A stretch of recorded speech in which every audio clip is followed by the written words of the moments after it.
Welcome to Infinity Reviews. Oh no! Oh my god! No way! Oh, it's Sabretooth! Oh, look at these fights!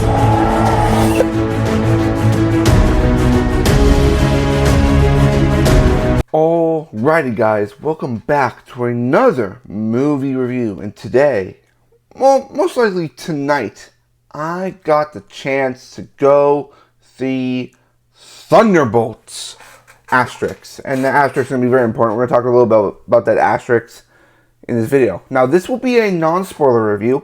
The spoiler review, we will do that. That will come probably Saturday or Sunday, when more people have gone to see the movie, because I don't want to spoil it for you guys. I don't want to spoil the movie for you guys. I want you guys to go see it. Be as surprised as I was, because this was a fun time. And, the question has always been around Marvel these last few projects. Is Marvel back? And I'm here to answer that question. Hell yes, they are back, baby. I loved it. Listen. I've been talking about Thunderbolts for the past 2 to 3 years, saying, guys, don't underestimate this movie. This movie is going to surprise you. I kept on saying it. It's like, you're not ready. Sentry's going to be awesome. The cast. I loved the cast when they announced it. And when I saw the movie, and I was like, I did not want it to end. This movie is old school MCU. And what I mean by that is, it's not a movie filled with cameos. It's not a movie, referencing 1,000 things in the MCU like Captain America did, or a lot of the other, lesser Marvel movies did. It's a story about the characters that you're seeing on screen. You get a little bit of backstories from each of these characters. You get, so if you don't know Wyatt Russell's U.S. agent, you're like, okay, here's him. He used to be Captain America. We see in the trailers, aren't you the Walmart, aren't you the dime store Captain America? Ghost says that to him. And, that's all you kind of need. You don't need these large expositions about all these characters, because you kind of, what Marvel used to do is that each point in a Marvel movie was a stepping in point for a new audience member. And this is what this movie felt like. It felt like, hey, it's if you've seen Falcon Winter Soldier, if you've seen Ant-Man and the Wasp, if you've seen Black Widow, sure, it's going to help, but, you don't really need to see those things to go see this movie, in my opinion. You're going to appreciate it more, but it was just a great movie, guys. It's what I wanted. It's what I wanted this movie to be. It's exactly what I wanted to be. And, I didn't want this to be, this mind-bending multiversal movie, even if there's a little bit of multiverse in here. And that's all I'm going to leave it there. That's all I'm going to say. There is a little bit of multiverse in here. But the story is not just a superhero movie. It's a story about loneliness, which is something that we've all felt at one point in our life. It's about being alone and how connecting to other people is so hard, even today in this society, with all the technology we have, and it's so easy to become alone, and, we honestly become scared of the world, and that's what this movie focuses on. Sure, it's these larger-than-life superheroes, that we see on screen, but these are people who are flaws, who are broken, who, are kind of done with the world. You're like, listen, the world's turned my back on me so many times, I just give up. This is what these characters feel like. We have characters who feel alone, who feel like there's nothing in their life that gives them meaning. We got characters, who are losing the loved ones around them, and characters, trying to find their way in this world. And, I think that's a very prevalent story, because I connect to that on an emotional level, because I have felt that way at times. It's what's the point? The loneliness sometimes becomes too much. And this movie does a great job capturing it, but it also does a great job capturing that, no matter if you are alone, there are still people who've gone through the same thing, but they can help you out of that situation, which I love. Now let's get to the plot of the movie. So the basic plot of this movie is, we have these Marvel characters that we've seen many times. Characters like Florence Pugh's Black Widow, White Widow. You can just call her Elena. We also have David Harbour back. We have Wyatt Russell back as U.S. agent. Sebastian Stan back as Bucky Barnes. Taskmaster is back as well, along with Ant-Man and the Wasp star Hannah John Kamen. All these characters return, and they call themselves the Thunderbolts. Now, this is not really a spoiler, but like I just want to get it out there. They are not called Thunderbolts because of Thaddeus Ross. I'll let you that. And for me, I actually was really okay with that because I was wondering, it's like, listen, in the comics, they call themselves the Thunderbolts. Like, it's kind of like a Suicide Squad, in the Marvel comics. And they're named after Thaddeus Ross, Thaddeus Thunderbolt Ross.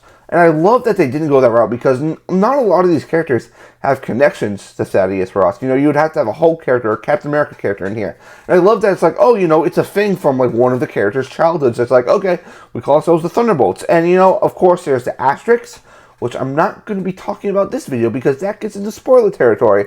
Because this movie's title is not what you imagine. That's all I'm going to say. That's all I'm going to say. And it's honestly, like, it was brilliant how they did that. Because at the end, when they did, share what the meaning of the asterisk was, it was like, oh my god, that's the movie I just watched? Oh, that's 1,000 times better. Oh, that's great. Oh, wow, I didn't even think of that. And I thought it was so smart for them to do that.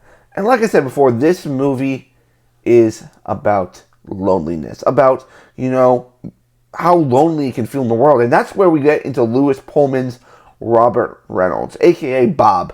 And of course, we all know already, us fans, that he plays the Sentry. Yes, the Sentry. Now, I can't dive super deep into a lot of the backstory of the character. I'm going to dive more into that into the spoiler review. But what I can say is that there is a scene in the movie with Bob. And it's near the end of the movie. And it honestly was a scene that almost made me cry.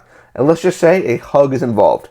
Like, I did not think going to Thunderbolts that I would feel emotions. Like, I felt like, okay, I'm excited to see these characters. I love Florence Pugh. I love Wyatt Russell. I love David Harbour. I love Sebastian Stan. I love all these characters. But I almost, guys, I'm going to tell you guys, the hug almost made me cry because there have been times in my life where it's just like, hey, I just want a hug. Sometimes I just want to be hugged and told me, like, everything's going to be okay. And that broke me in a way that I was like, oh, like, I literally almost started crying in theaters. And there's only been a few times, there's only been one other time I've cried watching a Marvel movie. And that was Guardians 3 with Rocket Raccoon. Like, it got me to that level. And it does present in the trailers as well that Sentry's the villain of this movie. But in reality, the real villain of this movie, guys, it's not Sentry. It's not. In my opinion, I think the real villain in this movie is Valentina. Valentina is a villain. And I love how, like, my thing with Valentina has been is, like, are they setting up her to be, like, a Nick Fury? Like, oh, like, we've already got, like, a few Nick Furies out there, in the MCU. And, like, I'm like, I don't want another Nick Fury. She is not Nick Fury. Like, Valentina is a terrible human being. Like, she is terrible. And I think, she does things in this movies where it's like, she makes these characters hate her in a way. It's like, oh my god, like, she's doing things that made these characters suffer through the other movies we've seen them in, which I thought was really, really brilliant in a way. And I love how, like, it presents like, oh, Void and Sentry is the villain, but really, the mastermind of everything is Valentina. And I will have to say, like, standout performances is the entire cast. Listen. Sure, like, I would think, like, emotional performances goes to, like, Lewis Pullman and Florence Pugh, but I loved every single performance in here. Like, I loved U.S. Agent. He was, to be quite honest, he was one of my favorite characters, but, like, the thing is, like, every single character in here has a moment to shine. If it's David Harbour, who is a comic relief, who just kills it, and he has emotional scenes as well. Like, he gets emotional as well. And, like, you see in the trailer, where he says, Yelena, I don't consider you've made mistakes. And she's like, I've made so many. And that scene, there's more to that scene. But it's just emotional. It's like, oh my god. Like, it was... I haven't seen an emotion like that in a Marvel movie for a long time. It's not what you expect to see in a Marvel movie. And, like, it's what everyone's saying. This is a different kind of Marvel movie because it has that great action. Like I say, it has some really, really cool action, which is like, ooh, like, really, really cool. But it also can get away from the action and get into those really, really emotional beats. Like I said before, loneliness plays a big part into this story. And as a person, like I said before, who has gone through like feeling alone and isolated, I found myself relating to these characters. Like, this was the first time I watched a Marvel movie and I could actually relate to these superheroes. And that's what I love. Like, because every other Marvel movie I've watched, like Tony Stark, can't relate to him. Steve Rogers, can't really relate to him. Thor, can't really relate to him. Hulk, can't relate to him. Black Widow, can't relate. Hawkeye, can't relate to him because, those are very skilled people. And these are skilled individuals as well, but because they're broken, because you have characters who have felt alone, I think that just adds more to the movie, and it's able to have its audience connect even more to each of these characters. And since we're getting to the end of the review, the end of it, I'm going to tell you what I'm giving this movie 10 out of 10. 10 out of 10. Listen. There is some stuff, that, is in the movie. There's some CGI, stuff that's like, it's okay. CGI gets a bit iffy at sometimes. And, at times, there is some stuff, that, like, I was kind of getting, like, bored about. Like, all the, like, Bucky Barnes, in my opinion, the Bucky Barnes, like, congressman stuff, I thought was, like, kind of unnecessary and a little bit boring, in my opinion. But overall, I love the movie. This movie might make it into my top movie. I enjoy this more than Deadpool and Wolverine. I'm saying it right now. I like this movie better than Deadpool and Wolverine. And I love Deadpool and Wolverine. I think it's a great movie. But this, I just connected more with this movie. And I'm going to go watch it again.